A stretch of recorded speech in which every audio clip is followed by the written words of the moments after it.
Hey, boys. How are we? You're getting taller. Yeah, you're getting shorter. Just like Frankie. There you go. How are you, mate? You're getting any shorter, have you, eh? No, the same as he said. Yeah, I first started probably during my primary school year, so late 90s. I actually, met my footy coach through my secretary at the school, so I was taking, I think, the lunch orders in, and her husband was the president, so Frank you just met before, and said come down to this footy club. So I spent, from grade 1 all the way up to, I guess, year 10 at school. For me, I started back when I was about 8 or 9. One day I remember Chris Sharon walking past my mum's place because he used to live up the road. So one day I remember him walking past, and I said, I sort of yelled out through the window. I said, "Oh, Chris, where are you going?" He had his footy boots on and that, and he told me he's going to footy training. So I quickly ran in and saw Mum and Dad, and I was like, "Mum, can you take me footy training? I want to sign up with Midvale." So from there, I just started playing footy from there. What do you remember about this place, mate? Training days, I remember catching the school bus, rocking up at the bus stop and heading off to Chicken Treat. A little pre-training snack, Chicken Treat. So A Coke? A Coke maybe, yeah. I coached here for 15 years. My first association with Michael was when he was a 10-year-old. I picked him up as a 10-year-old with a whole mob of other really good kids, and really he was at the club right through until he went to Swan Districts, Colts at 17. So we had a long history together. Well, Nick came down at probably about 10, I think. Some of the boys, we were short of players, and some of the boys said, "Look, I've got a friend of mine who plays basketball at the Dome down here," and I said, "Bring him down, because I'm sure that we can give him a game." When you and your brother turned up, I think you were about 10. Yeah. About 10. No footy boots. Nothing. Still ugly. But you're always a school gangly kid. Now I'm 6'4", and you were about 6'3" then. Yeah. No, I think you're only 10. Totally uncoordinated. Yeah. tread on your feet.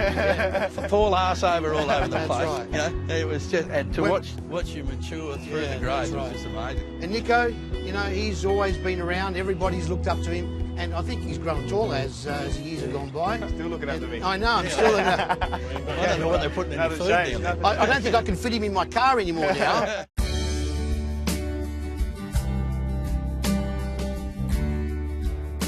How many accolades and trophies did you end up with over the years? Because it was you had a pretty awesome count there. Yeah, I ended up with a few. As you said, I won a few grand finals with this. I was lucky enough. I come up with a good team, and I think I walked away with three or four best and fairest in the comp.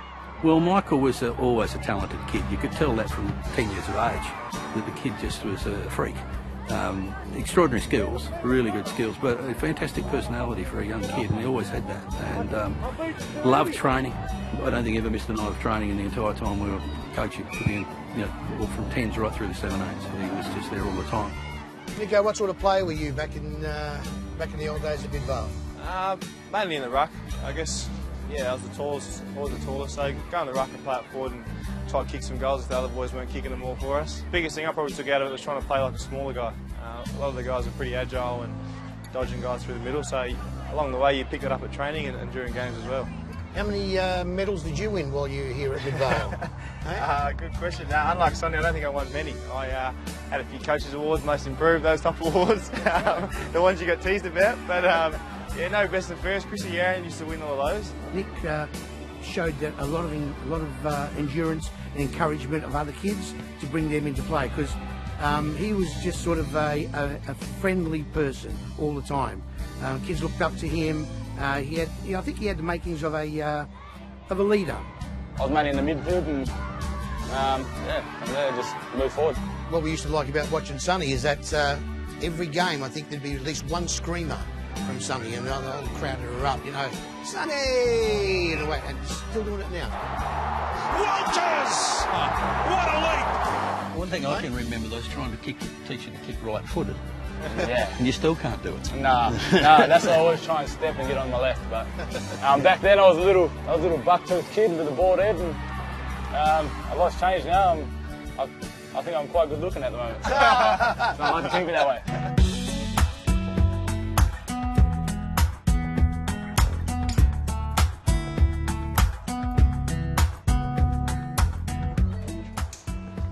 Oh, the cobweb's still there. It's a lot smaller, eh? A lot smaller. So Nico used to put his head up there. Where his head used to fit. Tiny. I'll do the old Stevie J. There, that's not smothered, that's a goal. Oh, hit the post! Smother. That's how you kick it. That's how it's done, Sonny. Any vivid memories of training while we're here? Probably the biggest one was trying to hit the goal post. So we had to hit every single post before we could leave training. You're good at hitting the point post. Oh no. And sometimes you'd be here all night, especially for those who weren't the best kicks. You were spending about, half an hour to an hour trying to hit those posts. But that's probably the biggest thing that probably stands out in my mind. Did it improve your kicking? It did. There we go, so it worked. Hit the post. Oh no. Oh no. This is why we never went home.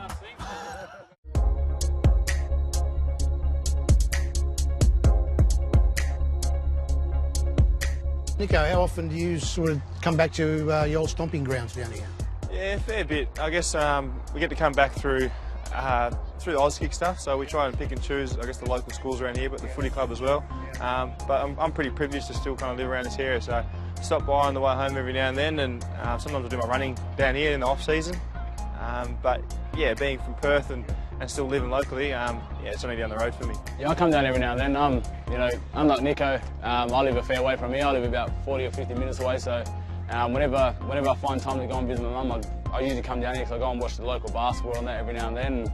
A couple of times I did my running here, same as Nick, and I did some pool work just at the local pools as well. So I've been down a few times, and I'd love to continue coming down.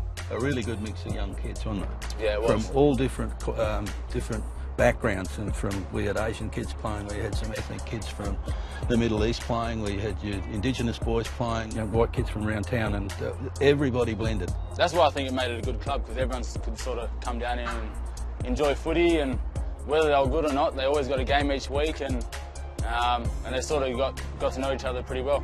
Playing back here was very important for me, especially kept you out of trouble, and around here a lot of boys like to have a bit of fun and cruise around together. Especially because it's so tight in this community, and everyone sort of hung out with each other, and I suppose footy sort of kept us on the straight and narrow. I think it probably gave you a sense of identity as well.